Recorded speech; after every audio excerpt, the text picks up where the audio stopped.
As she sat watchy, hello and welcome.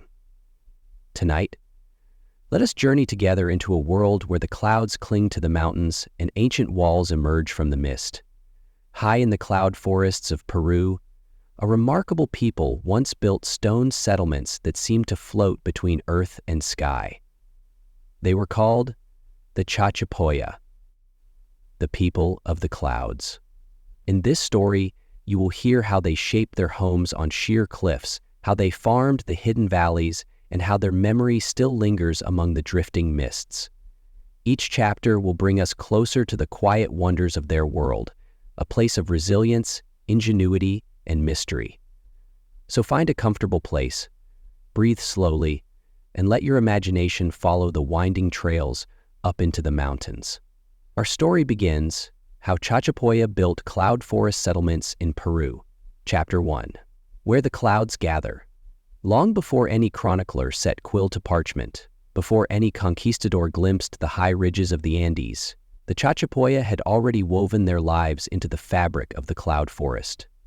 The first travelers who ventured into this remote corner of northern Peru could scarcely believe that human settlements could thrive in such a place. To them, the realm of perpetual mist and towering cliffs seemed destined to remain untouched.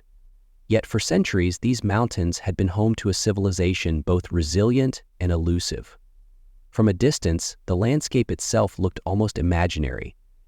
Dense white clouds coiled around the slopes, drifting between twisted trees and hanging orchids. Great walls of stone rose in silent tiers, their outlines blurred by the vapor that clung to every surface. A visitor who climbed these heights in the early morning would find entire villages appearing and disappearing as the light shifted, a vision that must have felt more dream than reality. The Chachapoya chose this improbable environment not only for its isolation, but also for its richness. While the valleys below were warm and humid, the high ridges offered cooler air, fewer insects, and fertile soil retained by the steady dampness of the clouds. Here, maize and tubers flourished in terraced gardens, while fruit trees thrived on steep inclines. Springs and hidden streams emerged from the mossy hillsides, providing water even in the driest months. For those willing to endure the labor of building and farming in the heights, the rewards were ample. In later centuries, Spanish chroniclers would marvel at the Chachapoya's fortresses and call them the best-built structures in all the Andes. Here, maize and tubers flourished in all the Andes. Yet the story of these settlements began much earlier, with families who carried stone after stone up the mountains, anchoring their homes into the bedrock. Over time, small clusters of round houses grew into entire towns, linked by footpaths that twisted through ravines and along narrow ridges. When fog enveloped the settlements, it was easy to imagine they were floating above the world. This is why they came to be called the people of the clouds, a name as much a description of their habitat as a recognition of their elusive presence. Even their neighbors, the powerful Inca, sometimes struggled to impose their authority over such a hidden realm. But long before imperial ambitions reached these slopes, the Chachapoya had already shaped a distinctive way of life, guided by traditions as old as the stones themselves. Archaeologists believe their ancestors began settling the cloud forests around the 9th century. Oral traditions tell of migrations from lower valleys, perhaps driven by conflict or the search for new farmland. Whatever the cause, the Chachapoya carried with them techniques of stone construction that would become their signature. Unlike some Andean cultures that favored rectangular dwellings, they built roundhouses with low walls of limestone carefully fitted without mortar. Over these walls, they raised conical roofs of thatch, anchored against the persistent winds.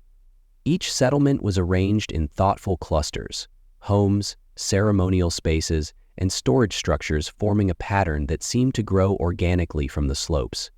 Even today, visitors to these sites can sense the quiet order underlying the apparent wilderness. Staircases carved into rock connected terraces and led to small plazas where the community gathered. Narrow alleys opened suddenly onto wide courtyards, the transitions softened by moss and flowering plants.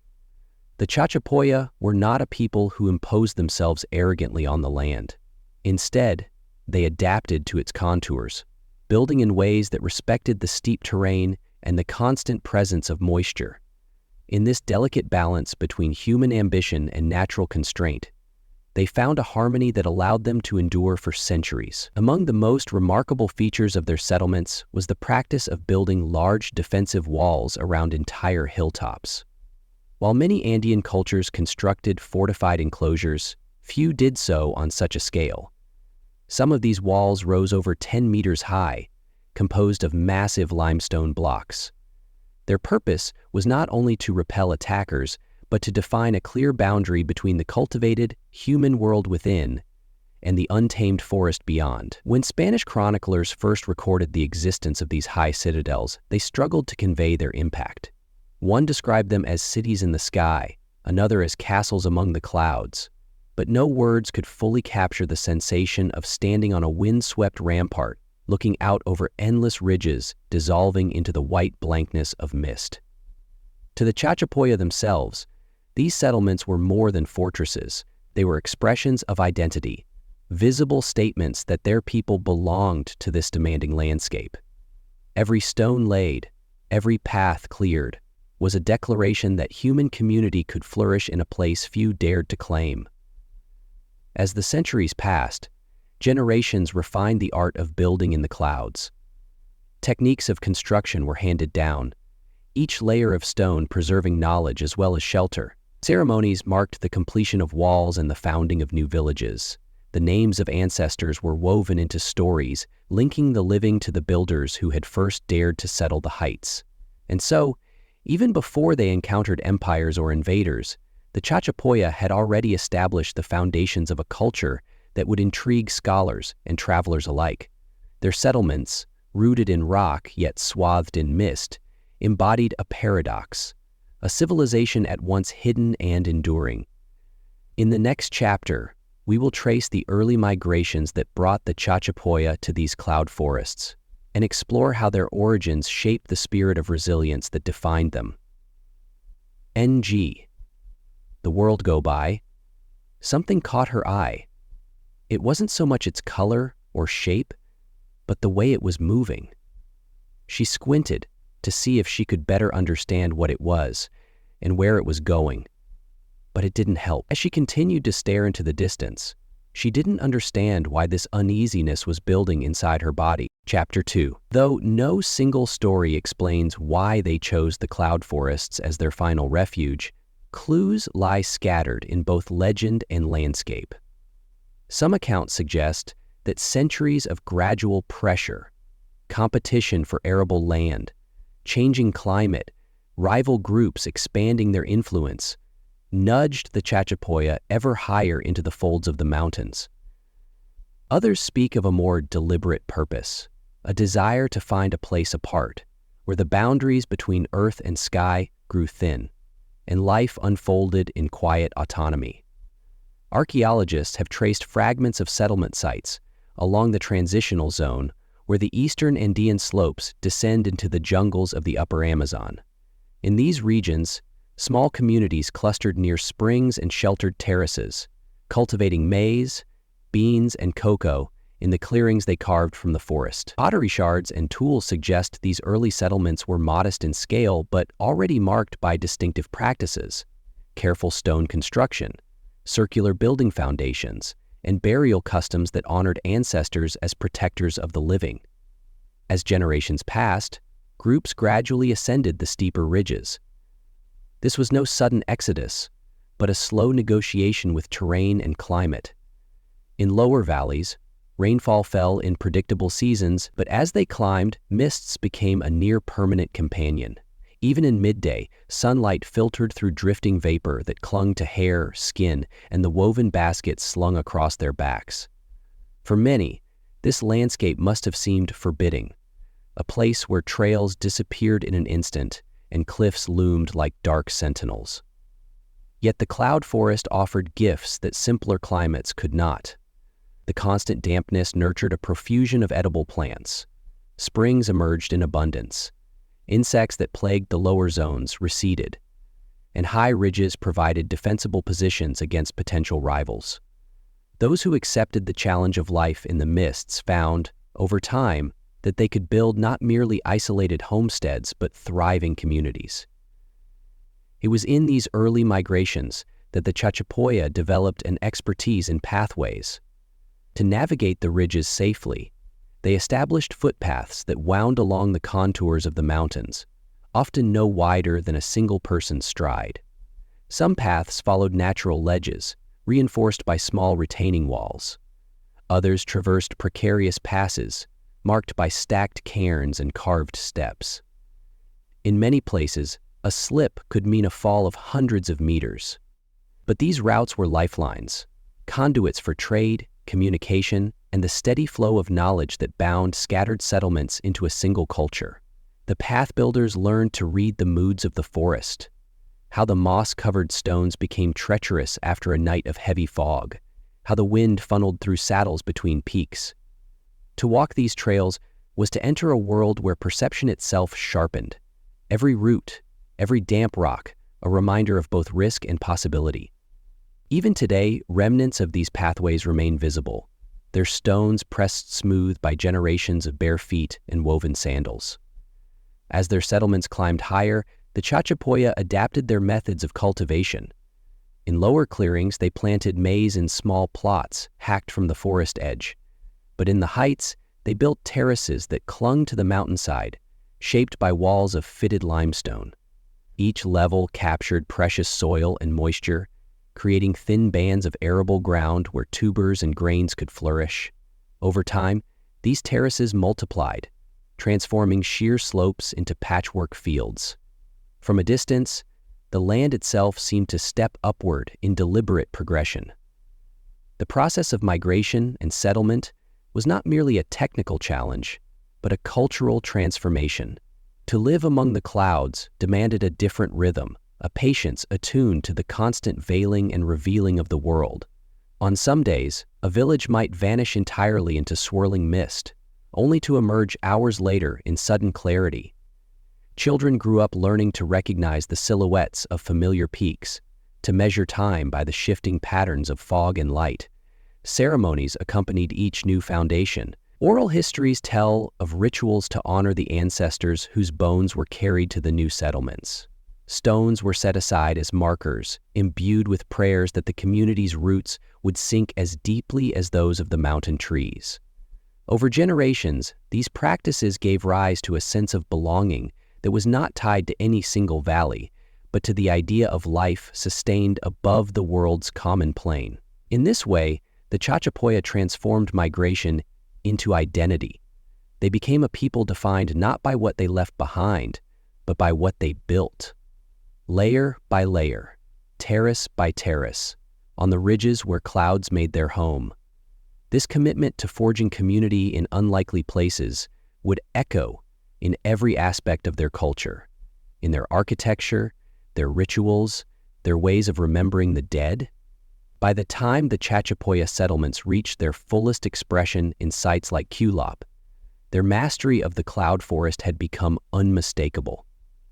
But the story of their success began with those earliest journeys, families moving up the slopes, following trails that vanished in the mist, trusting that somewhere above there was land stable enough to build upon, sky close enough to touch. In the next chapter, we will explore how these pioneers began to transform the raw stone of the ridgelines into enduring structures, an architecture that was both protection and proclamation, a testament that even in the most improbable places, human hands could shape lasting homes.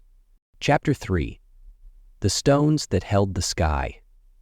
Once, the Chachapoya had found their way into the folds of the cloud forest. They began the quiet work of building, not with haste nor grandeur, but with patience and intuition born of generations living close to the mountain's breath. In a landscape where the ground itself sloped steeply and mist curled constantly through the trees, they shaped their settlements from the very stone that cradled their feet. At first glance, the cloud forest seems like a place indifferent to permanence. Trees draped in moss rise and fall with the fog, vines grow overnight across paths once clear, and even the sky seems ever-changing. But beneath that movement, The bedrock of the Andes offers a silent solidity. The Chachapoya came to understand this dual nature well. They built for the long view, not just to shelter the living, but to anchor themselves to the land. Their architecture began with the circle.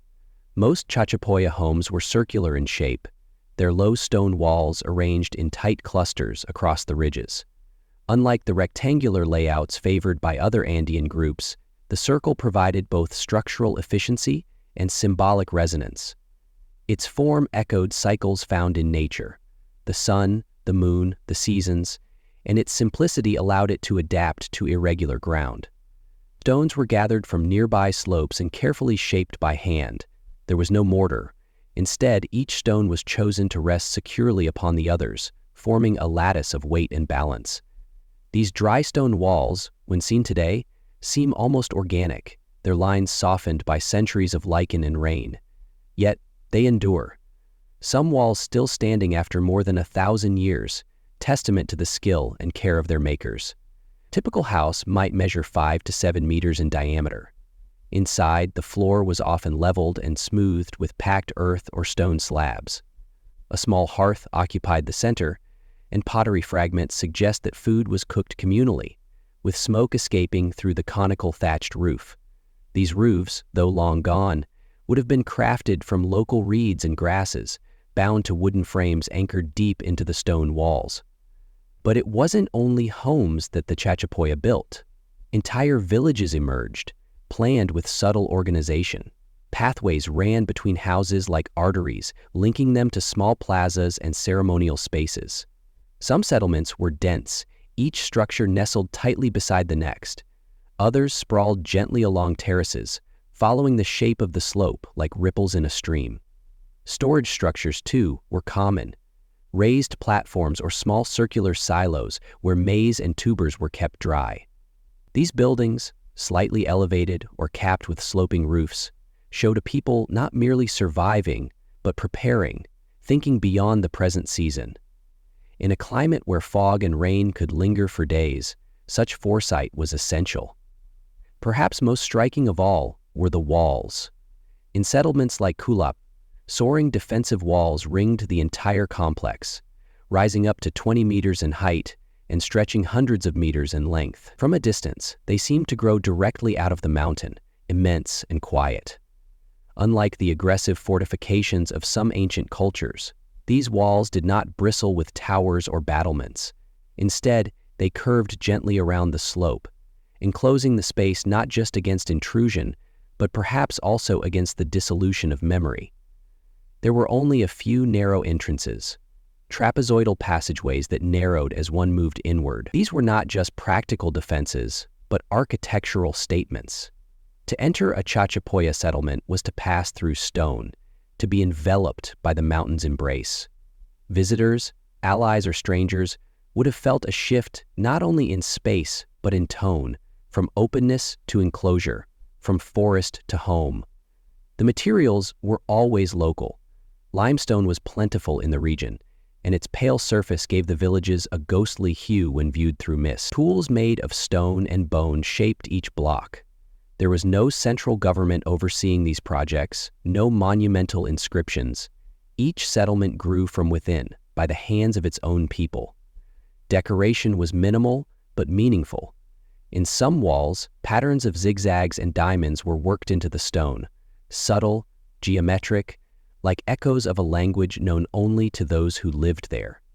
These symbols likely carried significance, perhaps marking lineages or invoking protective spirits, yet they never overwhelmed the structure. The emphasis was always on harmony with the land. Time was a collaborator. As moss crept over the stones, and orchids rooted in the cracks, the settlements seemed less like intrusions and more like continuations of the mountain itself.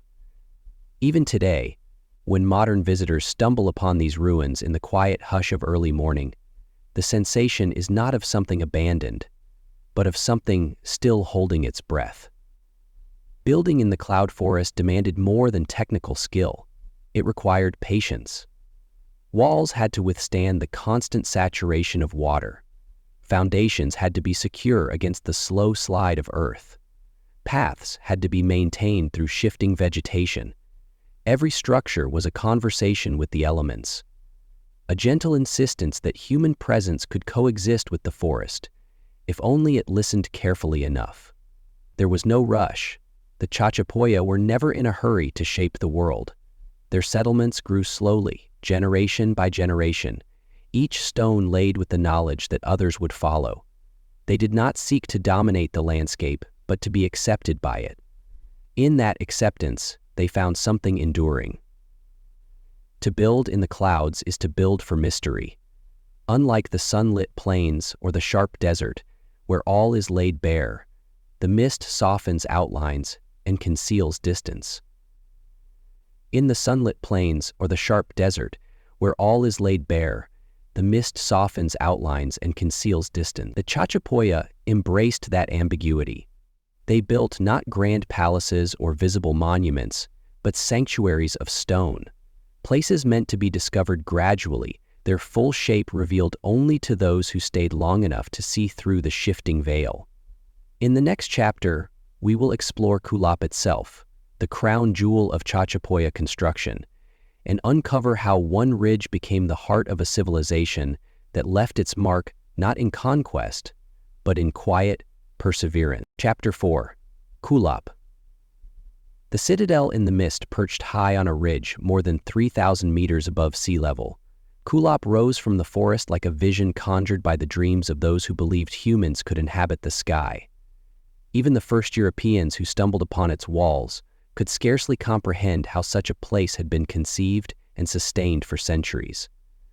To the Chachapoya themselves, it was never merely a fortress. It was a living settlement, a sanctuary, and perhaps a quiet declaration that even in a world of empires, a people could chart their own course.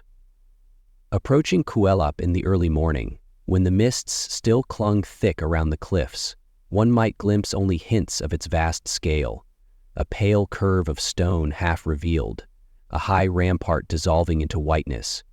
It was as if the mountain itself had decided to keep the citadel hidden from casual eyes. But step by step, the path wound closer, and the enormity of the walls became undeniable.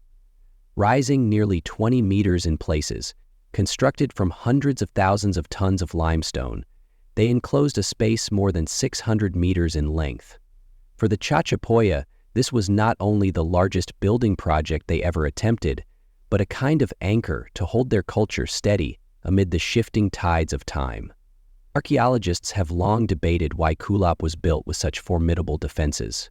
Some propose that it was a bastion against rival groups from the lowlands, or a final refuge in times of conflict. Others suggest that the walls themselves were partly symbolic, expressions of collective identity and unity in a landscape prone to isolation.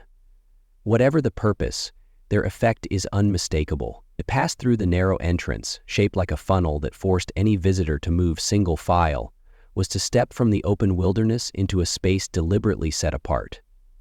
Within the enclosure, the landscape shifted again.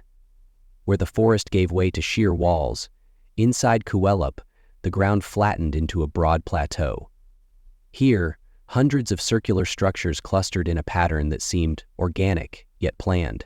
Some homes, others perhaps communal spaces or storehouses. The ruins suggest a population that, at its height, may have numbered several thousand souls, living together in a world defined by stone and sky. Even after centuries of abandonment, details of daily life remain visible in the foundations. Low walls delineate individual dwellings. Small alcoves carved into the stone hint at places where offerings were made or tools were stored. In some structures, narrow channels in the floor may have served to drain away rainwater or to preserve food. Scattered fragments of pottery and grinding stones speak of meals prepared and shared. It is in these modest remnants, rather than the towering ramparts, that the settlement feels most alive. In several places, decorative motifs adorn the walls, geometric reliefs in the shape of diamonds or zigzags. These patterns, while simple, carry a quiet elegance. Perhaps they mark the homes of important families, or perhaps they were symbols meant to guard against misfortune. The Chachapoya did not leave written records to explain their meanings, and so the motifs remain as invitations to wonder. Beyond the clusters of houses lay spaces that may have been ceremonial. Archaeologists have identified a large circular platform near the center of Kulap. Its purpose still debated. Some believe it was used for rituals that bound the community together, others that it was an observatory to track the movements of the sun and stars. Whatever its function, standing upon it even today offers a vantage unlike any other, the ridges falling away into green valleys, the distant peaks emerging and receding as clouds drift past. Yet for all its scale, Kulap was never a place of ostentation. No great palaces or monuments to individual rulers dominate its layout. Instead, everything seems oriented toward the collective, a community sustained by shared labor and shared purpose. To build such walls required generations of effort. Stones were quarried from nearby outcrops, shaped by hand, and transported up the steep slopes. Each block was lifted into place not by slaves or conscripts, but by neighbors working side by side. Visitors today can still sense that spirit. The walls, though weathered, remain largely intact. The entrances, though partly collapsed, still guide the footsteps of those who come to learn or to pay quiet homage. Even the moss and orchids that have claimed the stones do not feel like signs of decay, but rather of a slow return to the forest from which the citadel first arose. Some chroniclers have called Kulap the Machu Picchu of the North, a comparison that, while evocative, does not quite capture its essence. Unlike Machu Picchu, which lay hidden until the early 20th century, Kulap never fully disappeared from local memory. Generations of farmers and shepherds knew its walls and paths. Legends grew around it, stories of hidden treasures, of spirits that guarded the gates, of ancestors who watched from the ramparts when the clouds were thickest. In the late 19th century, European explorers began to document the site more systematically. Photographs and sketches traveled back across oceans, awakening the curiosity of scholars who had scarcely imagined that such a place could exist. Yet, even in those early reports, the tone was one of quiet astonishment rather than triumph. Kulap seemed to resist the narratives of discovery and conquest. It remained stubbornly itself, a citadel in the mist, defined by the patience of its builders and the enduring presence of the land. In more recent decades, efforts to study and preserve the site have revealed further layers of meaning. Excavations uncovered burial sites tucked into the walls and hidden chambers where offerings were laid. Botanical surveys have cataloged the remarkable diversity of plants that thrived in and around the ruins, evidence of how the Chachapoya understood and nurtured their environment. Though much remains to be learned, each discovery reinforces a simple truth. Kulap was never an isolated fortress but a living community, shaped by its inhabitants as much as by the mountain itself. To stand within its walls, even now, is to feel a peculiar kind of calm, a sense that life can be sustained in improbable places if people choose to build together. For the Chachapoya, Kulap was proof that a society need not conquer vast territories to leave a lasting mark. Sometimes it is enough to find one ridge, one fold of the earth, and make it home. In the next chapter, we will turn our attention to the rituals and beliefs that infused Chachapoya daily life, customs that gave meaning to the cycles of planting and harvest, birth and death, and the ever-present dialogue between earth and sky. Chapter 5. The Whisper of Rituals and the Breath of Ancestors. In the highland settlements of the Chachapoya, where clouds crept softly through the narrow alleys and rain tapped gently on thatched roofs, daily life unfolded not only around practical needs, but through rituals that made the world feel known, responsive, and alive. To live among the mountains and mist was to exist in a constant state of awareness, of the spirits that lingered in stone, in trees, in the breath of the wind. As with every century, the sunrises of spring and sunsets had never before been bond with sunset. And so the Chachapoya wove meaning into every gesture, from how they built their homes to how they greeted the sun each morning. Though they left behind no written records, echoes of their beliefs have survived. In burial customs, in ceremonial architecture, in the careful placement of bones in vessels deep within the earth. These traces speak of a people who viewed life and death not as opposites, but as partners in a long conversation that shaped generations. Foremost among their sacred practices was the reverence for the ancestors.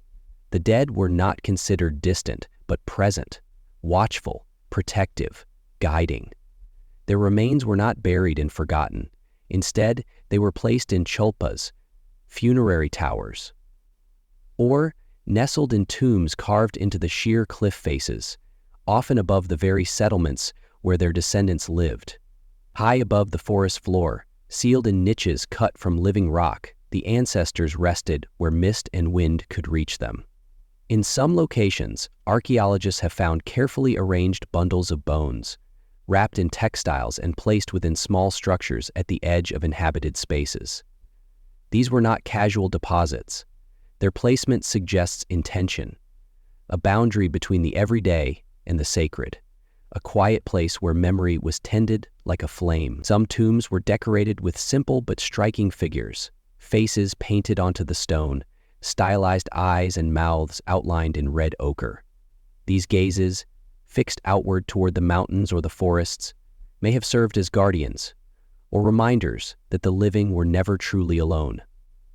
Even in silence, the ancestors were part of the village. Seasonal ceremonies marked the cycles of agriculture and the rhythms of time. When planting season arrived, offerings were made to the earth in small earthen pots, perhaps maize, coca leaves, or the first drops of chicha, a fermented drink made from corn. These offerings were buried near fields or placed at the roots of important trees. It was a way of asking permission, of acknowledging that the land gave and must be given to in return. When harvests came, the community gathered to give thanks. Food was shared across households, and music rose from simple instruments. Drums stretched with animal hide, flutes carved from bone or cane. Songs likely told stories older than memory, passed down not through books but through breath and repetition. Rituals were also woven into the spaces themselves. In many homes, small niches in the stone walls may have held figures or tokens of devotion. The hearth, always central, was not only for warmth and cooking but a symbolic meeting place, a center of the world in miniature where fire linked the earth to the sky. The act of lighting a flame, of tending it each evening, was not only practical but spiritual. It was how families kept the presence of life visible even on the darkest nights. Special places within settlements, stone platforms or open courtyards, served as gathering spots for larger ceremonies. These may have included rites of passage, coming of age, the joining of families, the departure of the dead. Though the precise words and gestures have been lost to time, the design of these spaces suggests communal participation and a rhythm of shared meaning. Many rituals likely reflected the Chachapoya's deep relationship with their landscape. The forests around them were not only sources of food and materials, but living presences. Certain trees may have been seen as sacred, certain springs as the homes of spirits. Mountains were more than geological features. They were ancestors themselves, ancient and enduring. Living within this web of relationships, the Chachapoya did not separate the sacred from the everyday. Every path walked, every stone lifted, was done with awareness. This awareness extended even to illness and healing. Though much has been lost, some evidence suggests that herbal knowledge was extensive. Plants from both highland and Amazonian origins have been found in Chachapoya contexts, indicating trade and transmission of medicinal knowledge.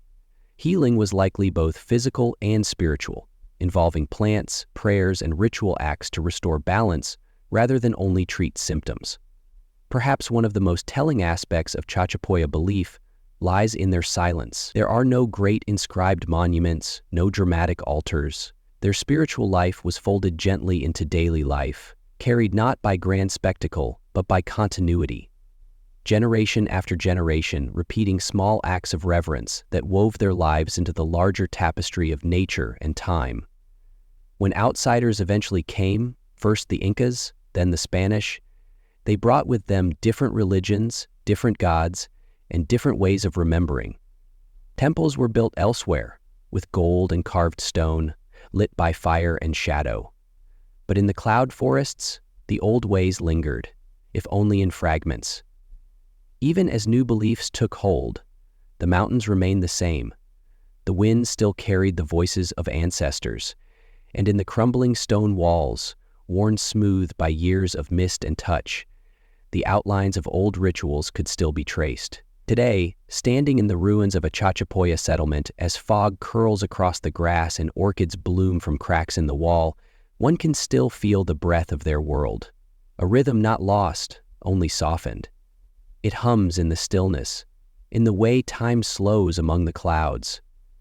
The rituals may no longer be performed, but their shape lingers, like footprints on a misted path. In the next chapter, we will explore how the Chachapoya carved agriculture into the bones of the mountains, how they cultivated life on vertical slopes, drawing sustenance from stone and rain, and creating a delicate balance between human need and natural rhythm. Chapter 6. Gardens on the edge of sky. Among all the accomplishments of the Chachapoya, few were as quietly remarkable as their success in transforming steep, cloud-wreathed ridges into productive fields. To a casual observer, the slopes looked almost impossible to tame: thin soils, constant moisture, and the ever-present risk of erosion. Yet here, in places where the mountains fell away into valleys of green and shadow, the Chachapoya cultivated terraces that nourished generations. Agriculture in these heights was a dialogue between patience and ingenuity. From the beginning, the settlers understood that to feed a community, they could not simply clear patches of forest and scatter seed. Instead, they needed to reshape the mountains themselves, building terraces that both held the soil and captured precious water. In doing so, they created a living architecture every bit as sophisticated as their stone walls. Terracing began with observation. The Chachapoya watched where water flowed after rain, where the mists condensed into rivulets that trickled down the slopes. They noticed where certain plants thrived, where the soil was deep enough to support maize or tubers, and where the cliffs provided natural protection from winds. Over time, they learned which parts of a ridge would sustain life, and which would resist all attempts to cultivate. Once a site was chosen, families began the slow work of construction. Stones were gathered and fitted into retaining walls, each terrace rising a little higher than the last. These walls served a dual purpose. They held back the earth, preventing the thin soils from washing away in the relentless rains, and created flat surfaces where crops could be planted in rows. The effect was striking. From a distance, the slopes appeared to ripple with horizontal lines, as if the mountains themselves had been carved into steps.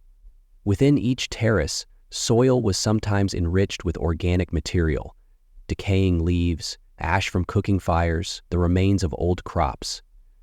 This process slowly deepened the fertile layer. Because the terraces were narrow, they could be tended easily by hand, without the need for beasts of burden.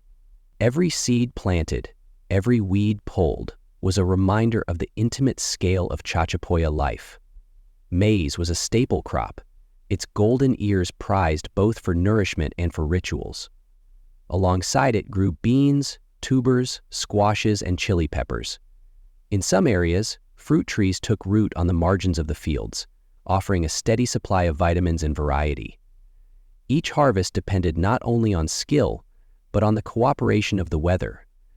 And too much rain could rot the roots, too little, and the thin soil would dry and crack. Yet over generations, the Chachapoya refined their techniques until the terraces became reliable, green islands in a sea of cliffs and mist. The work of tending these gardens was woven into the rhythm of life. At dawn, families carried baskets and tools along the narrow paths, their breath mingling with the clouds. Children learned early how to recognize when a plant needed more water, when a stone had shifted out of place. No labor was wasted, and every hand contributed. Even the smallest child could help gather fallen leaves or scatter seed. Water management was an art in itself. Springs and rain were channeled into small irrigation ditches that wound across the terraces. These channels, lined with stones, allowed water to seep gently into the soil without eroding it. In places where water was scarce, it was collected in hollowed basins, small reservoirs that stored enough to sustain crops through dry spells. It is a testament to Chachapoya engineering that many of these channels still function centuries later, quietly carrying water across abandoned fields. Though the terraces were practical, they also held symbolic meaning. In many Andean cultures, the earth was seen as a living being, a mother who offered sustenance but demanded respect. To build a terrace was to enter into an agreement with the land, care and labor in exchange for life. Offerings were often buried in the foundations, small pots of maize, shells, or carved figurines, to bless the new fields. In this way, each garden became more than a patch of cultivated ground. It was a sacred space where the cycles of nature and human hope converged. The placement of terraces also shaped the settlement itself. Homes were often clustered just above or below the fields, allowing families to tend crops without traveling far. Narrow paths wound between dwellings and gardens, creating a landscape of constant movement. In the mornings, smoke rose from the cooking hearths as farmers made their way to the fields. At midday, meals were carried down in woven baskets. By evening, the terraces were quiet again, bathed in the last glow of the sun, slipping behind the ridges. These patterns repeated with the seasons. Planting and harvest marked the flow of time more reliably than any calendar. Festivals celebrated the return of abundance, and songs were sung to honor the fertility of the earth. Even in the lean months, there was pride in knowing that life had been coaxed from stone and cloud. Perhaps most remarkable was the adaptability of these systems. When the Chachapoya encountered new crops, either through trade or contact with other peoples, they incorporated them into their agriculture. Over time, potatoes and other tubers from higher altitudes were added to the mix. Each generation improved the techniques of those before, refining the balance between yield and sustainability. When the Incas eventually extended their influence into the region, they recognized the value of these agricultural practices. Though Inca state engineers brought their own systems of terrace building, they often adopted and preserved Chachapoya methods, understanding that local knowledge was not easily surpassed. Even the most powerful empire could see that in this landscape, wisdom came from long familiarity. Today, when visitors hike through the cloud forest and glimpse terraces through the drifting fog, they often mistake them for natural formations. The lines seem so integrated into the slopes that it is hard to believe human hands shaped them. But, to the Chachapoya, this was the highest compliment, a sign that their work had become part of the land itself. In the next chapter, we will follow the threads of trade and connection that linked the Chachapoya to distant cultures, how they exchanged goods, ideas, and stories across mountains and jungles, quietly weaving themselves into a larger Andean world. Chapter 7: Trails Through the Green Expanse. Though their villages clung to remote ridges and their homes stood hidden in the folds of the clouds, the Chachapoya were never truly isolated. For centuries, they wove a quiet web of connection across the eastern Andes and into the edges of the Amazon basin. Along narrow trails and steep passes, goods, stories, and ideas traveled back and forth, carried on the backs of traders who knew every bend of the mountain paths. The Chachapoya understood that survival depended not only on what could be grown or crafted within their own valleys, but on the subtle art of exchange. And so, they maintained a network of trade routes that threaded through the cloud forest and beyond. These were not wide roads like the grand Inca highways, but slender footpaths, sometimes no more than a line of flat stones laid across damp ground, linking settlement to settlement in a delicate chain. At dawn, when mists still hovered close to the earth, traders set out with burden baskets strapped to their shoulders, the woven cords pressing into their skin. In their loads were goods that spoke of both utility and beauty: salt blocks carved from distant mines, bright feathers gathered from the lowland forests, dried chili peppers, bundles of cocoa leaves, and clay vessels of fermented chicha. Each object had its place in the quiet economy that sustained the highland communities. Perhaps most prized were the textiles. Chachapoya weavers were known for their skill, and their cloth traveled far beyond the cloud forest.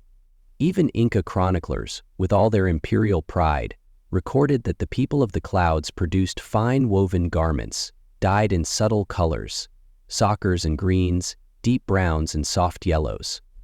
Textiles were not only used for clothing, but for offerings, for wrapping the bones of ancestors, for marking important exchanges between family. Along the paths, traders met others coming from different lands.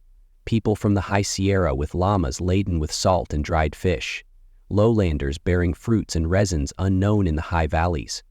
In the narrow clearings where trails converged, there was time to pause, to share a meal, to pass news. These encounters wove a social fabric just as strong as any stone wall. Through trade, the Chachapoya came to know much of the wider Andean world. Ceramic styles from distant cultures found their way into their settlements. Shells from the Pacific coast, hundreds of kilometers away, have been uncovered in burial sites, suggesting that even in their seclusion, the Chachapoya kept an open window to lands they would never see themselves. Each object, however small, was a sign that the ridges were connected to something larger, that life in the clouds was part of an unfolding tapestry of peoples and places. The trails themselves were living things. Each season they had to be cleared of encroaching vegetation. Fallen branches and stones were moved aside, footbridges mended after heavy rains. Some routes were so steep that wooden steps were lashed into place to help travelers ascend. In wet weather, the moss and clay made every step a test of balance, and those who carried heavy loads learned to move with the cautious rhythm of the forest itself. Despite the hardships, the paths were never empty for long. Messengers passed swiftly between settlements, carrying spoken messages or knotted cords, quipas that recorded quantities and agreements. Though quipas are most famously associated with the Inca, evidence suggests that the Chachapoya also used this system, or a related one, to keep track of goods and obligations. Even without writing in the sense familiar to other civilizations, they maintained records that allowed trade and administration to function smoothly. At intervals along the more traveled routes, there were resting places, simple clearings where travelers could stop for the night. In these shelters, the hearth became the center of a temporary community. Strangers shared stories of harvests and marriages, of sickness and recovery. News traveled faster on these mountain trails than one might expect. By the time a trader reached the far edge of Chachapoya territory, they carried not only goods, but an entire season's worth of rumor and remembrance. Beyond commerce, these journeys nurtured a cultural openness. The Chachapoya were shaped by what they received, as much as by what they gave. New crops, new styles of pottery, new customs filtered slowly into their settlements, adapting to local needs. In the cloud forests, change was never abrupt.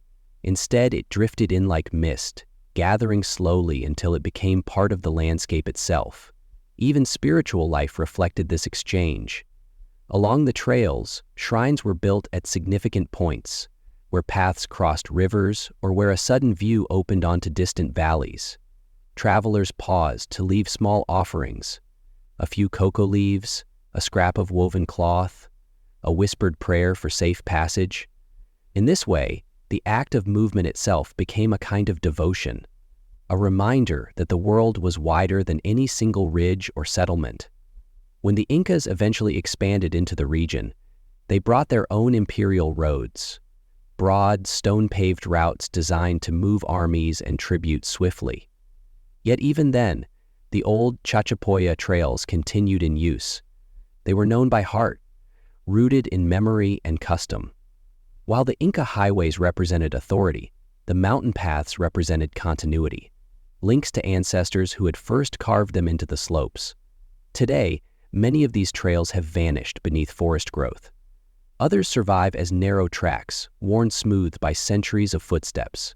Walk them now, and you may feel the presence of those who passed this way before. Traders, messengers, families migrating to new fields. The silence of the cloud forest is never empty. It holds the echoes of countless journeys, each one a testament to connection in a place often mistaken for isolation. In the next chapter, we will return to the heart of the settlements themselves, to see how the Chachapoya crafted homes that blended shelter and symbolism, and how everyday domestic life unfolded in the embrace of stone walls and drifting fog. Chapter 8. Hearth and Threshold. The shape of Chachapoya homes inside the stone walls that circled their settlements. The Chachapoya created spaces that were more than shelters. Their houses were places where the cycles of daily life, birth, work, rest, death, unfolded in patterns as steady and familiar as the mountain rains.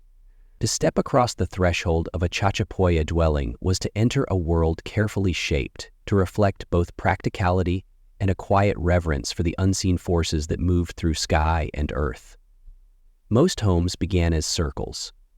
In the cloud forest, where rain fell in silver threads and mists drifted like breath through the trees, a round shape offered structural strength. It also made efficient use of space, gathering warmth at the center while shedding water evenly from the conical roofs. Each household began with a single enclosure, its low walls built from stones patiently fitted together without mortar. Though modest in height, often no more than shoulder level, they were remarkably stable. Centuries later, many still stand in ghostly clusters, their outlines softened by moss and time. Inside, the floor was leveled with packed earth or flat stones.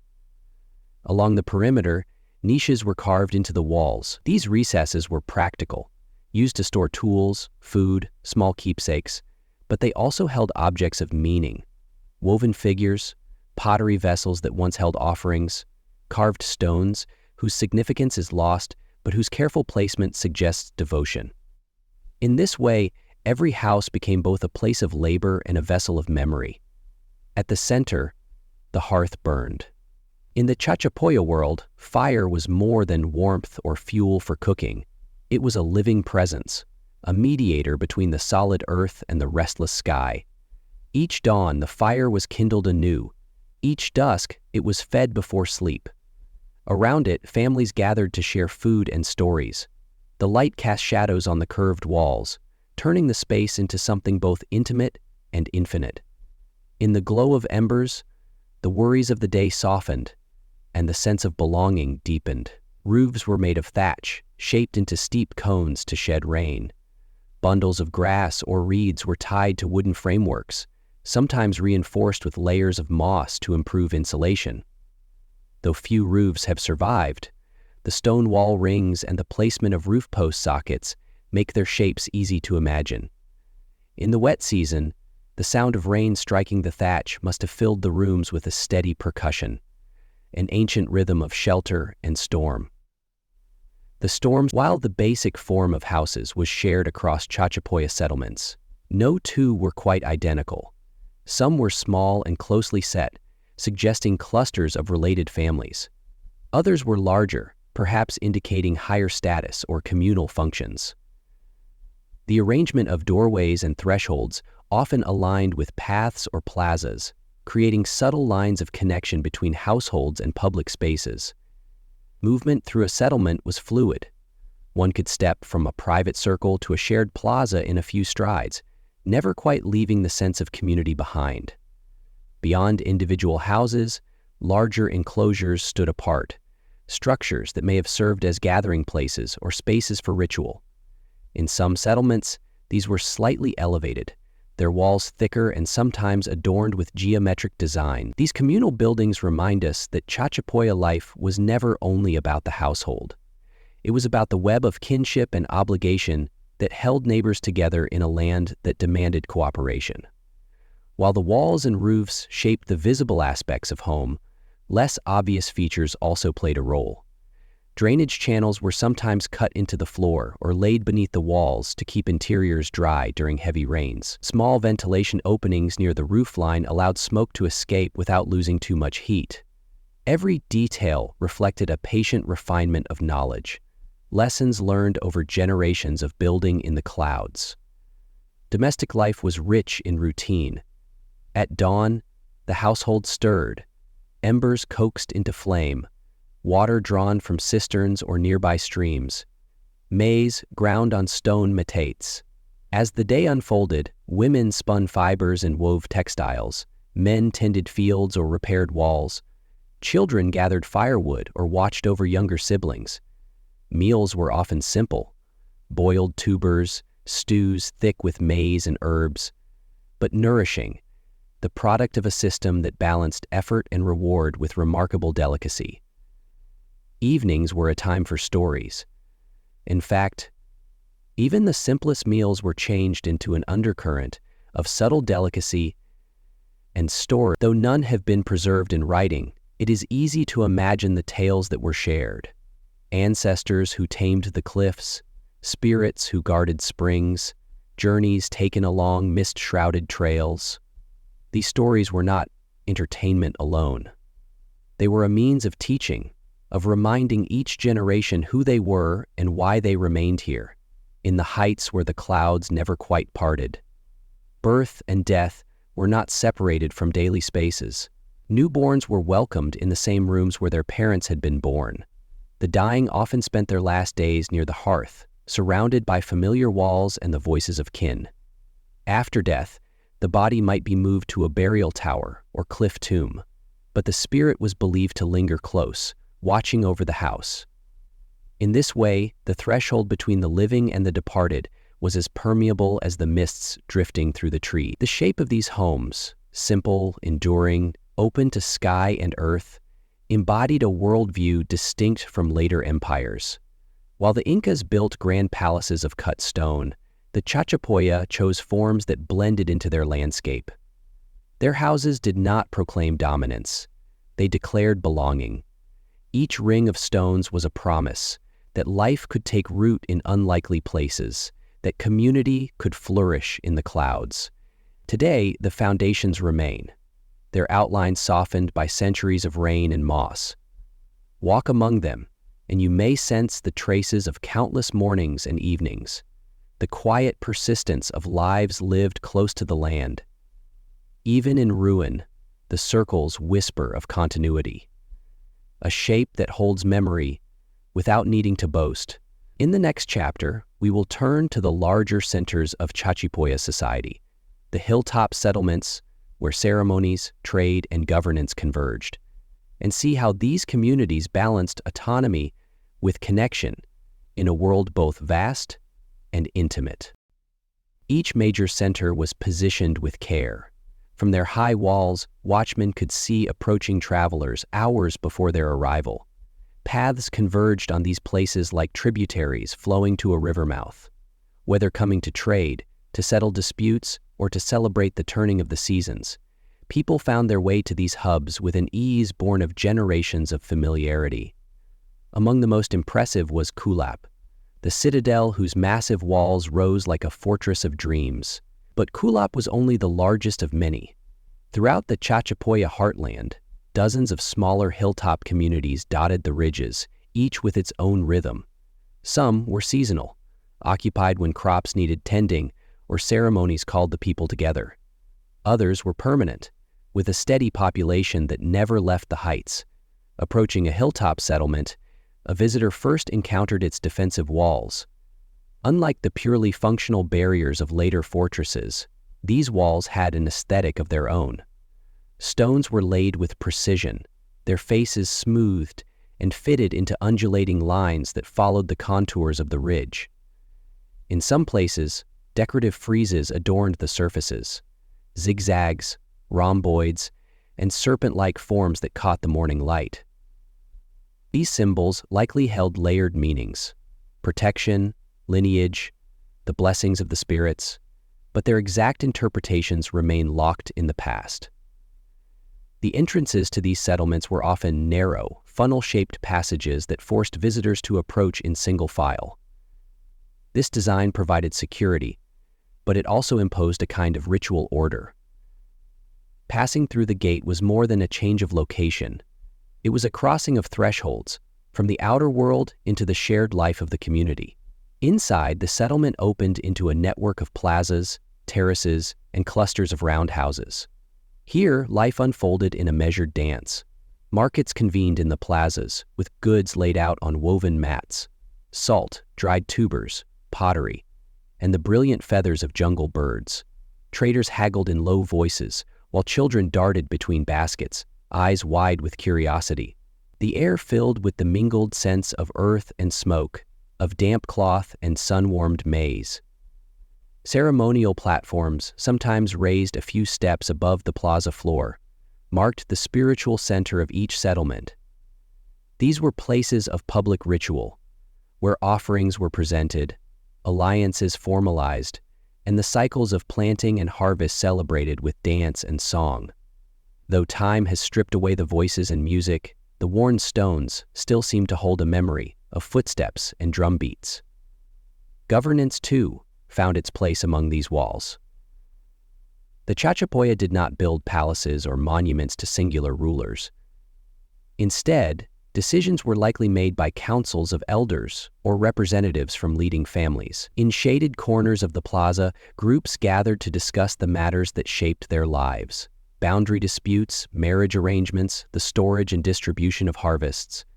Though no records survive of their deliberations, the very layout of the settlements suggests a society built on negotiation and consensus. Storage structures stood apart from dwellings, small, round buildings elevated on stone foundations to keep grain and tubers safe from moisture and pests. These granaries were essential to survival. In good years, they allowed the surplus to be saved against lean times. In bad years, they offered a buffer that meant the difference between hardship and disaster. Their presence speaks of foresight and a collective ethic, the understanding that security was a shared responsibility. One of the most intriguing aspects of these hilltop centers was their blend of openness and enclosure. From the outer walls, the land stretched away in endless green waves. Yet inside, the tight clustering of houses and plazas created an intimacy that must have been palpable. Neighbors saw each other daily, shared the same paths, heard the same stories. In the Chachapoya world, isolation and connection coexisted in delicate balance. At night, the settlements took on another character.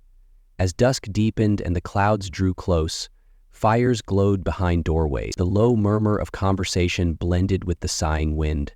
From the watch posts, the valley below disappeared into darkness. It was in these hours that the sense of community felt strongest, when each small light reminded the people that they were not alone among the vast, silent ridges. In some seasons, festivals transformed the plazas. Travelers arrived from outlying hamlets bringing gifts and news. Food was prepared in great quantities, stews bubbling in ceramic pots, flatbreads baked on hot stones. Music rose from simple flutes and drums, and dancers circled the ceremonial platforms. These gatherings reaffirmed bonds that distance might otherwise have weakened. They were an expression of resilience, a declaration that life in the cloud forest was not merely survival, but belonging. Even as Inca influence grew in the region, many of these hilltop settlements retained their importance. The Incas recognized that the Chachapoya centers were keys to regional stability. Instead of destroying them, they often installed their own administrators alongside local leaders, weaving imperial authority into the fabric of existing community life. Though this arrangement was not without tension, it allowed many traditions to continue beneath the surface of conquest. Today, the remnants of these centers remain. Their walls stand in quiet testament to centuries of continuity. Walk among them, and you will find traces of daily life etched into stone. The shallow depressions where grinding stones once rested, the post holes that anchored roof beams, the low platforms that marked places of gathering. In the drift of mist through doorways long abandoned, the settlements seemed to breathe, offering glimpses of a world where stone and spirit were never truly separate. In the next chapter, we will explore the rhythms of food and feasting, how the Chachapoya gathered, prepared, and shared the nourishment that sustained them through seasons of plenty and scarcity alike. Chapter 10. The flavors of the heights. Food and feasting in the cloud forest high in the ridges of the Andes, where clouds sweep across the slopes like slow tides, life unfolds with a quiet hunger. For the Chachapoya, nourishment was not only a matter of sustenance, it was an act of care, of communion, and of gratitude. From the planting of seeds to the shared bowl at evening's end, food marked the rhythm of the seasons, the pulse of the household, and the bonds between neighbors. Within that bond, the house looked within, looked out, and saw the far-off, unreached home. Within the seeds lay the poles of the house, the bond between neighbors. In their cloud forest world, the Chachapoya cultivated what the land allowed, adapting to its thin soils, constant moisture, and unpredictable rains. Their agriculture was neither vast nor mechanized, but intimate and attentive. And from this attentive labor came a rich and varied diet, built on maize, tubers, legumes, and the occasional taste of the forest beyond. Maize held a special place in the Chachapoya world. Grown on narrow terraces that clung to the slopes, its golden ears were a gift that required months of care. Maize was ground daily, on flat stones, mixed with water, and shaped into simple breads or porridges. It was also fermented into chicha, a mildly alcoholic beverage central to both ritual and relaxation. Brewed in ceramic jars and shared from communal vessels, chicha warmed gatherings and accompanied moments of decision, grief, and joy. Alongside maize, the cloud forest offered potatoes in many varieties, small, starchy, and packed with the flavor of mountain earth. The Chachapoya were part of a long Andean tradition of cultivating tubers not just for taste, but for survival. Some potatoes were dried into chuno, a freeze-dried form that could be stored for months. This practice made food portable, predictable, and resilient in lean years. Beans and squash rounded out the staples. These grew in small garden plots or climbed the edges of terraces, their vines curling around stone and stick. Where the terrain allowed, quinoa and amaranth were also grown, grains that thrive in the thin mountain air and yield more than their modest size suggests. Together, these crops formed the base of a cuisine that, though simple in preparation, carried depth in its combination and timing. For protein, the Chachapoya relied on what the forest and household could offer. Guinea pigs, cuy-keps, were kept in enclosures near the hearth. Quiet, easy to feed, and quick to breed, they were both food and company. On special occasions, they were roasted whole and served with herbs, their meat a delicacy reserved for feasts and guests. In lower areas, where rivers wound through the jungle edges, fish were smoked or dried and carried upward in trade. The cloud forest itself provided subtle abundance. Fruits like lucuma, guava, and passion fruit could be gathered in season.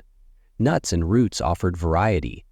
Mushrooms grew in hidden places, plucked carefully and known only to the experienced. Honey, gathered from wild bees, was a rare luxury, used sparingly, sometimes offered to the spirits in thanks. Everyday meals were cooked over the hearth, simple stews thick with maize and greens, or roasted tubers wrapped in leaves and buried in the coals. The smell of food blended with the scent of smoke and stone, curling into the thatched ceiling and slipping out through the vents. Meals were eaten by hand, from shared bowls, with family members seated in a close circle. Silence was not unusual. The act of eating itself held a quiet reverence, especially after long hours of field work or forest gathering. Yet it was during feasts that Chachapoya cuisine revealed its full spirit. These were not daily affairs, but seasonal or ceremonial, marking the end of harvest, a birth, a union, or the honoring of the dead. Preparations might last days, grain was ground in greater quantity, cuy were prepared in multiples, and new batches of chicha bubbled in the pots. Berries were gathered, herbs crushed, meats marinated in native spices. The entire community took part. Fires burned in every hearth. The aroma of roasting meat drifted through the settlement, mingling with the music of flutes and drums. People arrived from nearby villages, bringing gifts or simply their presence. These feasts reaffirmed bonds, settled old tensions, and stitched together families across distance and time. Feasting also had a spiritual aspect. Before the first meal was served, a portion was often set aside, placed on a small stone near the hearth, or carried to a household shrine. This offering was for the ancestors, for the earth, for whatever forces sustained the growing and the gathering. Only after this silent acknowledgement would the real celebration begin. Food was also part of healing. When someone fell ill, neighbors brought warm stews, brewed infusions from forest herbs, or simply sat by the fire with a gourd of chicha. In this way, nourishment became care, not just of the body, but of the bonds that held the community in place. Storage was crucial, especially during the long wet season. Grain was kept in elevated granaries. Dried tubers and chuno were wrapped in woven sacks. Clay jars sealed with wax or plant resin preserved chicha and dried fruits. These stores were watched carefully, opened when the land yielded little or when visitors arrived. Sharing reserves was not only generosity, it was a reaffirmation of one's place within the greater whole. Cooking itself had ritual. The arrangement of stones in the hearth, the tools passed from mother to daughter, the words murmured before the first fire was lit, each held meaning. To prepare food was to participate in an ancient choreography, one that connected hands and memory across generations. And then there were the quiet moments. A parent breaking soft maize bread for a child, two elders sipping chicha in silence as the clouds shifted outside, a young woman tasting honey for the first time, eyes widening. These gestures did not make history, but they made a world rooted in flavor, patience, and shared presence. Today, archaeologists uncover traces of Chachapoya kitchens in the stone outlines of hearths, in the burn marks on ceramic pots, in the pollen embedded in ancient grinding stones. Andean women in nearby villages still make maize bread over open fires, still tell stories of the ancestors while cooking. Though much has changed, the essence remains, that to feed one another is to remember, to belong, to continue. In the next chapter, we will turn to how the Chachapoya viewed time and memory, how they preserved their stories, honored their past, and built a sense of continuity not through written words, but through stones, bones, and the enduring shape of tradition. Chapter 11. Echoes in Stone, Memory and the Shape of Time. And through these loops, the Chachapoya found continuity, a way to live with the past, not separate from it. Their sense of time was woven into every act. A field planted with maize recalled not only this year's crop, but all those that had grown before. A terrace wall rebuilt after a storm echoed the hands that first laid its foundation. Even the daily fire, lit before dawn, fed with careful attention, was a link to generations of hearths that had burned in the same place. Ancestry shaped this worldview. The dead were not distant, they were near, advisors, witnesses, silent presences that remained in the household and beyond. In some cases, the bones of ancestors were kept within the home, hidden in niches or buried beneath the floor. In others, they were placed in cliff tombs, stone chambers built high into the rock, protected from rain and animals, visible from afar but difficult to reach. In some cases, the bones of ancestors were placed in the home, were difficult to reach. These tombs, known as chulpas or mausoleos, were not graves in the modern sense. They were altars of memory, unsacred bones of identity. Inside these tombs, bodies were placed in fetal position, wrapped in layers of cloth and often surrounded by offerings. Ceramics, textiles, food, and tools accompanied the departed. The intention was not to preserve wealth, but to prepare for continuation, of spirit, of journey, of connection with those left behind. Visiting the dead was part of life.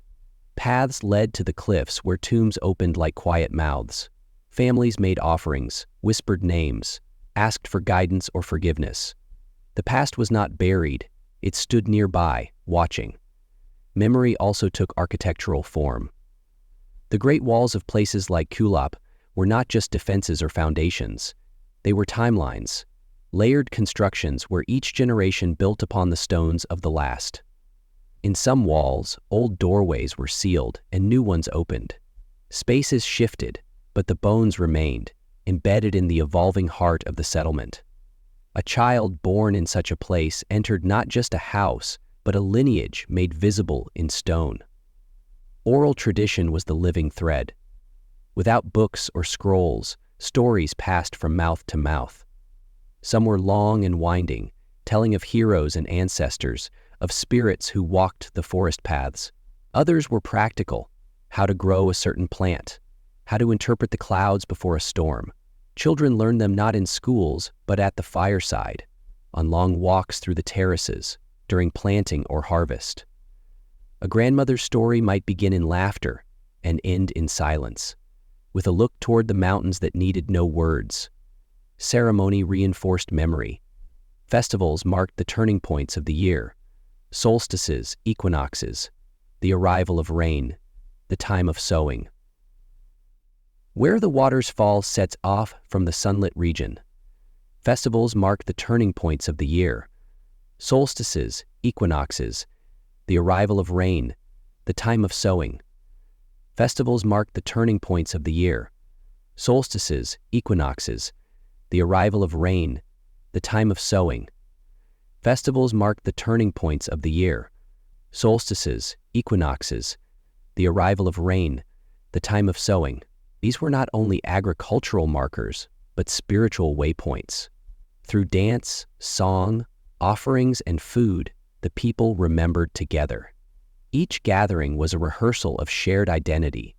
Even when empires rose and fell beyond the ridges, these rituals kept time anchored in something deeper than politics. Art, too, played its role. On stone walls, spiral and zigzag motifs reappeared with rhythmic precision.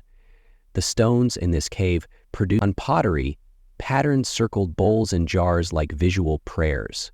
The designs were rarely representational, no detailed images of gods or battles, but they held meaning all the same. Repetition gave them power. A motif seen on a house might echo one in a tomb, one on a cloak, one on a woven sash. Through design, memory moved silently from object to object, like mist between trees. In some places, bones were arranged not only for burial, but as forms of public memory. And in some places, bones were arranged not only for burial, but as forms of public memory. At Laguna de los Condores, an extraordinary site discovered in the late 20th century, hundreds of well-preserved mummies were found in cliff tombs, some wrapped in fine textiles, others surrounded by carved wooden statues. The presence of both the body and its symbolic double suggests a complex dialogue between presence and representation. To be remembered was to be seen, both as oneself and as part of something greater. Mummies are sacred subject. We are sometimes a defective subject. Essays, but time also held danger. Forgetting was a threat more feared than death. A person forgotten truly vanished. Thus, names were spoken, stories retold, paths to tombs maintained, even when the jungle tried to reclaim them. To remember was an act of loyalty. To forget was to lose one's place in the cycle. When the Incas arrived, and later the Spanish, the rupture of memory began. New gods, new scripts, new ways of counting time swept into the cloud forest. Tombs were raided, names lost, stories silenced. Yet even beneath this disruption, memory endured. In the curves of old trails, in the alignment of stones still holding terraces in place, in the cooking of maize over open fire, the old ways whispered through the cracks. Today, archaeologists read the traces like pages from an unwritten book. A bone placed just so in a tomb, a pot repaired 3 times before it was finally buried, a cliff path worn smooth by centuries of footfall. Each is a line in the Chachapoya story, not told with ink, but with life and earth and sky. In this culture, memory was never separate from place. To remember was to return to a field, a wall, a trail, a tomb. And as long as someone walked those paths, tended those terraces, or lit a fire in an old hearth, the story continued. In the next chapter, we will trace the early encounters between the Chachapoya and the rising Inca Empire, how alliance, resistance, and negotiation unfolded not with swords, but with stone, gift, and time. Chapter 13. Conquest Unforeseen. The arrival of the Spanish. While the Chachapoya negotiated their place within the Inca world, events unfolded far beyond the ridges, on oceans no one in the Andes had ever seen. In the early 1500 AEs, Spanish ships reached the shores of South America, carrying ambitions more vast than any Andean empire. Their arrival was not merely another incursion. It was the beginning of an upheaval that neither the Incas nor the Chachapoya could have predicted. At first, news traveled only as rumor. Traders returning from the lowlands spoke of pale men clad in iron, riding strange beasts with hooves. They told of weapons that spat fire and smoke, of diseases that killed without blade or spear. For Chachapoya elders, these stories sounded less like reports than warnings, from dreams, phantoms perhaps, or omens of imbalance. But as the years passed, rumor became fact. When the Spaniards advanced into Inca territory, they exploited divisions the empire itself had fostered. Rival claimants to the Inca throne, exhausted by civil war, became both targets and allies of the newcomers.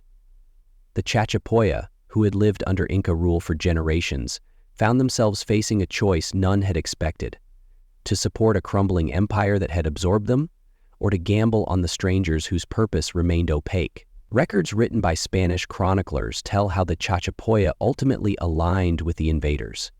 In their view, the Incas were overlords who had demanded tribute, labor, and loyalty.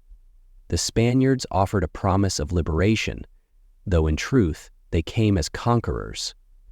For some Chachapoya leaders, the chance to break Inca power outweighed the uncertainty of Spanish motives. Warriors from the cloud forests joined expeditions against the Inca strongholds, fighting in battles where European cavalry and cannon decided the outcome. Yet even as alliances formed, mistrust lingered.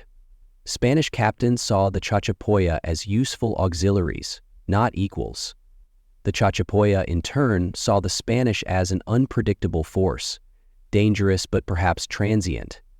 After all, empires had risen and fallen in these mountains before. Who could say how long these pale strangers would last? When the Inca capital of Cusco finally fell, the shock rippled through every corner of the Andes. Even in the most remote Chachapoya settlements, the news arrived. The Sapa Inca was a captive, the sun temples were plundered, and the old order had ended. For a moment, it seemed possible that a measure of independence might return to the cloud forests. But the Spanish soon proved they intended more than the overthrow of Inca hegemony. They intended possession. The first Spanish expeditions to Chachapoya lands came as reconnaissance, small groups seeking tribute, guides, and information. The chronicler Cieza de León described these journeys in careful detail: the damp ridges, the towering walls of Kulap, the astonishment of Europeans who found fortresses hidden in the clouds. What they could not see was the invisible life that bound these places together, the networks of kinship, memory, and faith that would not yield as easily as stone walls. Disease preceded conquest. Smallpox and measles, carried on breath and skin and cloth, spread into valleys untouched by Spanish soldiers. Elders who held the genealogies died before they could pass them on. Children succumbed in days. For the Chachapoya, this unseen enemy was more devastating than any foreign army. Amid this devastation, Spanish control solidified. Encomiendas were established, grants of land and labor rights awarded to conquistadors and their descendants. Chachapoya families found themselves obligated to new masters, their tribute redirected from Cusco to Spanish estates. Labor became more demanding and less reciprocal. Under the Inca, the mita had been harsh but predictable. a system that rested on mutual obligations and seasonal rhythms. Under Spanish rule, it often became relentless extraction, indifferent to the cycles of cloud forest life. Missionaries arrived soon after. Dominican and Franciscan friars built churches in the plazas, where maize festivals had once been held. They baptized entire communities, taught the catechism in halting translations, and condemned ancestral practices as idolatry. The cliff tombs, once revered as places of memory, were plundered or sealed. Some mummies were burned. Others were carried away to coastal towns as curiosities. What the Incas had tolerated, the Spaniards sought to erase. Yet even in these years of turmoil, the Chachapoya showed resilience. In outlying ridges, hidden settlements survived. Families retreated to smaller hamlets, keeping old customs alive in the shelter of the forest. Women continued weaving patterns no Spanish overseer could read, motifs that held the memory of ancestors. Healers carried plant knowledge in their hands and voices, passing remedies down when no written text remained. Resistance, too, flared again and again. Small rebellions broke out, often crushed swiftly by Spanish patrols. Some Chachapoya men fled to join other Andean uprisings, alliances that shifted and reformed across decades. Though none succeeded in restoring the world before conquest, each was an assertion of dignity in the face of erasure. Over time, the Spanish presence became a fact of life, but never entirely trusted. Even when some Chachapoya leaders accepted colonial authority and learned the language of the new governors, the old stories survived. In whispered tales told by firelight, children heard of ancestors who had built houses in the clouds, who had kept faith with the mountain spirits, who had never bowed their heads to any ruler without first measuring the cost. These stories were not nostalgia alone. They were memory as resistance, a way to remember that before the Inca roads and Spanish crosses, there had been another order of life, one rooted in the ridges and the mists. The shape of that life still lingered in the round foundations on hilltops, in the terraces that refused to vanish, in the paths that wound through the cloud forest long after the empire's banners had rotted away. In the next chapter, we will consider what has endured, how traces of Chachapoya culture continue to shape the Andes, and how, in the quiet spaces between stone and sky, the old rhythms still echo. Chapter 14. Endurance. What remains in the cloud forest long after the Spanish banners faded and colonial governors left their marks in coastal cities, the ridges of the Chachapoya lands continued to hold something older, an endurance woven into every terrace, wall, and hidden path. The cloud forest has a way of swallowing change slowly. Even when empires collapsed, the mists remained, curling around the stones as they always had, softening their outlines, preserving their memory. Travelers who came centuries later often found these traces half-hidden.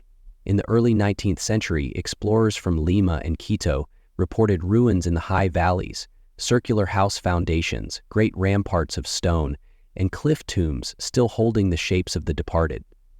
To local families, these places were neither lost nor mysterious. They were simply part of the landscape, as familiar as the maize fields and the footpaths that joined village to village. These families, many of mixed heritage, carried forward fragments of the Chachapoya ways. Women wove cloth patterned in designs whose meanings had partly faded, but whose beauty endured.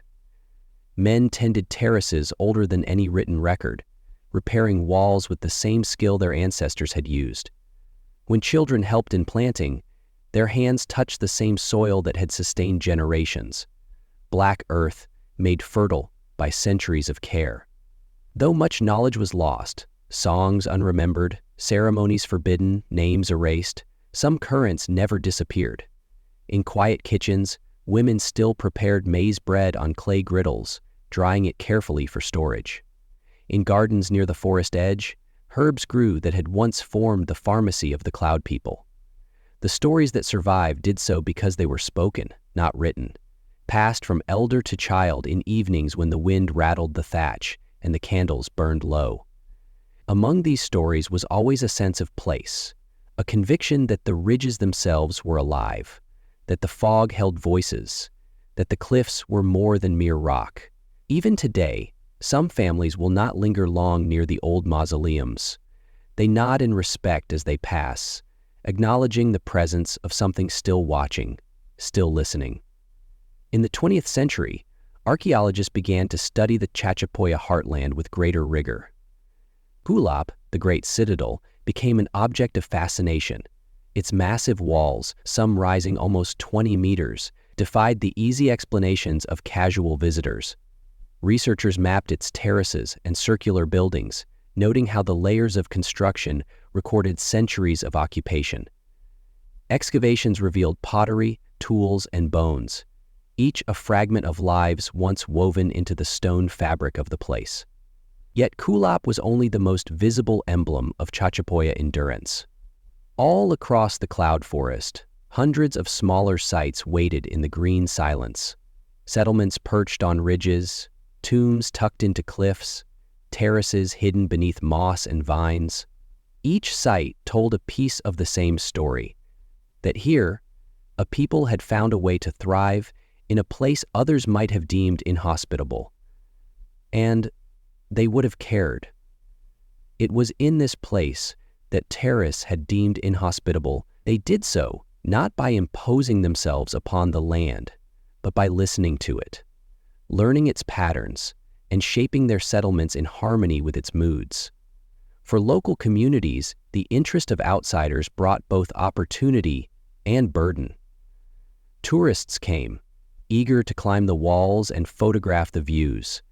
Scholars published books that framed the Chachapoya as a vanished civilization, yet the people who still lived in these valleys knew otherwise.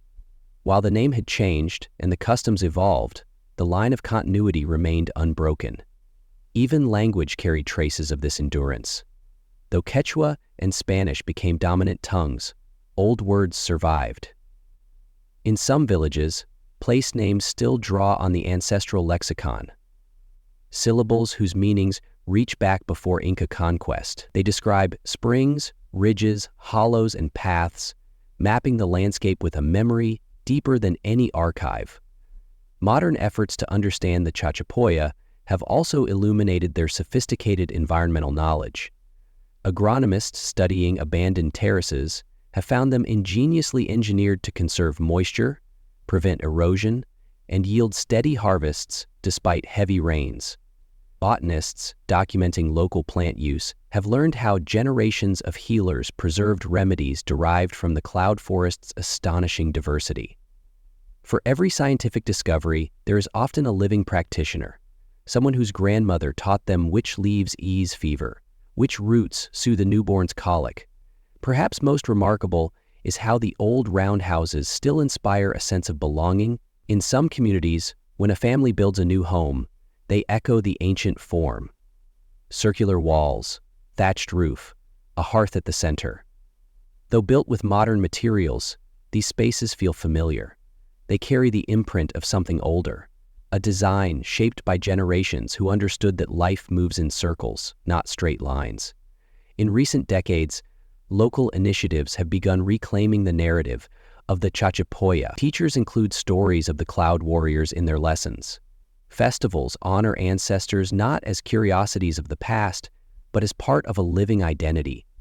Community guides lead visitors through Kulap and other sites, sharing interpretations that center the people who still call these valleys home. Slowly, the image of the Chachapoya has shifted from vanished civilization to enduring culture. This endurance is not merely historical, it is personal, visible in the daily acts of care. A farmer rebuilding a terrace wall, a healer gathering plants at dawn, a grandmother reciting a lineage that stretches back through centuries. These gestures are quiet. They do not make headlines. But they are the most powerful evidence that the cloud forest settlements were never truly abandoned. At dusk, when the fog rises up the slopes and the valleys fill with drifting silver, it is possible to stand on an old foundation and feel the layers of time pressing close. You can sense the generations who watched the same clouds, planted the same fields, sang the same laments for the departed. In that moment, past and present meet, not as separate realms, but as parts of a single unfolding. In the final chapter, we will consider how these stories, preserved in stone, memory, and the work of living hands, continue to shape the identity of the Chachapoya descendants, and invite all who visit to see the cloud forest not as a ruin, but as a place of quiet persistence. Chapter 15. The Cloud Forest Legacy. In the quiet hours before dawn, the cloud forest feels like a threshold between worlds. Mists drift in slow eddies across ancient terraces, settling on moss-covered walls and roundhouse foundations.